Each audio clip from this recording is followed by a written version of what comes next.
God of mass గా పేరొందిన నందమూరి బాలకృష్ణ యువ దర్శకుడు వివేక్ ఆత్రేయ కలయికలో ఒక కొత్త సినిమా రానుందనే వార్తలు వస్తున్నాయి. సినిమాలకు పేరుగాంచిన బాలయ్య కొత్త కథలతో ప్రత్యేక గుర్తింపు తెచ్చుకున్న వివేక్ ఆత్రేయ కలిసి పనిచేయడం వల్ల ఈ ప్రాజెక్ట్ పై భారీ అంచనాలు ఏర్పడ్డాయి. ఈ సినిమా గురించి తాజాగా ఒక ఆసక్తికరమైన వార్త వినిపిస్తోంది. ఈ ప్రాజెక్ట్ కు ఒకే సినిమాగా కాకుండా 2 భాగాలుగా విడుదల చేయాలని కూడా ప్లాన్ చేస్తున్నారట. కథ చాలా పెద్దదిగా ఉండడంతో ఒకే సినిమాలో పూర్తిగా చూపించడం కష్టమని భావించి నిర్ణయం తీసుకున్నట్టు తెలుస్తోంది. ఈ ఐడియాకు బాలకృష్ణ కూడా ఓకే చెప్పినట్టు సమాచారం. కథ బలంగా ఉందని నమ్మి 2 భాగాలుగా తెరకెక్కించడానికి ఆయన గ్రీన్ సిగ్నల్ ఇచ్చారట. ఈ సినిమాకు కురుక్షేత్రం అనే టైటిల్ ను కూడా పరిశీలిస్తున్నారనే టాక్ వినిపిస్తోంది. ప్రస్తుతం ఈ సినిమాకు సంబంధించిన ప్రీ ప్రొడక్షన్ పనులు వేగంగా జరుగుతున్నాయి. ఈ ఏడాది దసరా తర్వాత షూటింగ్ ప్రారంభించేందుకు ప్లాన్ చేస్తున్నారు.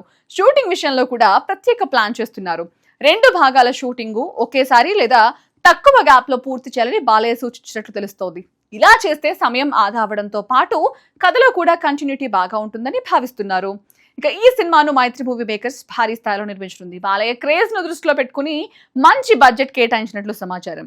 వివేక్ ఆత్రేయ స్టైల్లో కథ, బాలయ్య మాస్ స్టైల్ ఇవన్నీ కలిసి ఈ సినిమాని ప్రత్యేకంగా ఉంచబోతుందని అభిమానులు ఆశిస్తున్నారు. మొత్తానికి ఈ కాంబినేషన్ ఎలా ఉంటుందో చూడాలని అందరూ ఆసక్తిగా ఎదురు చూస్తున్నారు. విడుదలయ్యాక బాక్స్ ఆఫీస్ వద్ద ఇలాంటి రికార్డులు సృష్టిస్తుందో చూడాలి.